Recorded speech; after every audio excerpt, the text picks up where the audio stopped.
Hello students, आज मैं आपको बताऊंगी कि आपके नोट्स की इम्पोर्टेंस क्या है। पहले तो बच्चों से जब भी मैं बात करती हूँ तो बच्चों बहुत ही कुछ बच्चे होते हैं, लाइक 35% बच्चे ऐसे हैं जो ये बहुत ही गर्व से बताते हैं कि मैम हम तो नोट्स नहीं बनाते हैं। कोई भी टीचर्स हमसे नोट्स बनाने के लिए कह भी नहीं सकता है, या मतलब हम तो मैम ऐसे ही कर लेते हैं। लेकिन बेटा मैं आपको एक ट्रिक बता रही हूँ, आप अपने नोट्स में कैसे इंटरेस्टेड हो सकते हो। आपके माइंड में होना चाहिए कि मुझे अगले साल जब मैं 10th पास आउट कर लूंगा या कर लूंगी, मुझे अपने नोट्स को बेच देना है अपने जूनियर्स को। ठीक है, आप जब इस माइंड सेट से अपने नोट्स बनाओगे ना, आपका नोट्स बहुत अच्छा बनेगा। आपका नोट्स इतना प्रेजेंटेबल होना चाहिए।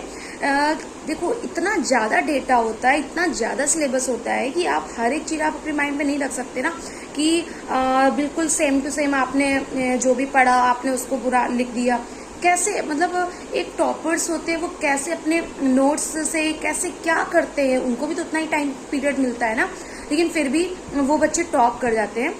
आपको क्या करना है, आप कोई भी टॉपिक पढ़ रहे हो, सबसे पहले अगर आप एसएसटी ही पढ़ रहे हो, आप कुछ भी आंसर राइटिंग करोगे उसमें आपको मैप जरूर ड्रॉ करना है। इसके लिए आपको प्रैक्टिस चाहिए। तो कुछ कुछ ही टॉपिक्स है, इतने ज़्यादा टॉपिक्स भी नहीं है और बहुत थोड़े से में ही हो जाना है। तो आप जो भी टॉपिक पढ़ रहे हो आप उसके बारे में सबसे पहले आपको चैप्टर को रीड करना है। एक दिन आपने रीड किया, फिर उसके बाद टाइम हो रहा है, रीड करने के बाद आप 1 वीक बाद क्या करोगे, आप उसके बाद फिर से उसको रीड करोगे।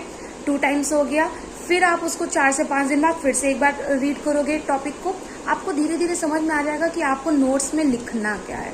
फिर आप उसमें एक कुछ की पॉइंट्स देख लोगे कि आपको कहाँ पर वो की पॉइंट्स को मेंशन करना है, और आप मैप सीख लोगे। ऐसे धीरे धीरे करके आप एसएसटी के जितने भी टॉपिक्स हैं, तो आप 10 से 12 आपको मैप की नीड पड़ेगी, तो आप उनको क्लियर कर लोगे। अब जैसे आप साइंस में बायोलॉजी का कर रहे हो, आप बिल्कुल माइंड में नहीं रखो कि आप पढ़ाई कर रहे हो, आप तो जान रहे हो ना, अपनी बॉडी के बारे में ही जान रहे हो। अगर आप डाइजेस्टिव सिस्टम पढ़ रहे हो तो आपको डाइजेस्टिव सिस्टम बहुत टफ लगता है, तो वो टफ है ही नहीं। जब आप ये सोचते हो कि मुझे एग्जाम के लिए पढ़ना है, मैं पढ़ाई कर रहा हूँ, तो आप हैक्टिक हो जाते हो, आप पे प्रेशर ज़्यादा हो जाता है। आपको क्या करना है, आपको सोचना है ये मैं डाइजेस्टिव सिस्टम अपनी बॉडी के बारे में जान रहा हूँ ना, कि मेरी बॉडी में कैसे केमिकल्स काम कर रहे हैं, कैसे डाइजेस्ट हो रहा है हमारा फूड, कहाँ से एंटर कर रहा है, कहाँ पर जाता है, क्या होता है।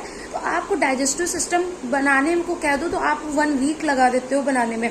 आपको डाइजेस्टिव सिस्टम सेकंड्स में बनाना है। तो सेकंड्स की प्रैक्टिस कैसे होगी, आप जब जितने टाइम्स आप बनाओगे, तो आपने जैसे कहाँ से ओशियोफेगस बनाया, कहाँ से स्लैबरी ग्लैंड्स आ रही, कहाँ से सलाइवा मिक्स हो रहा है, आपको ये सारी चीजें मेंशन करनी है उसमें। पैनक्रियाज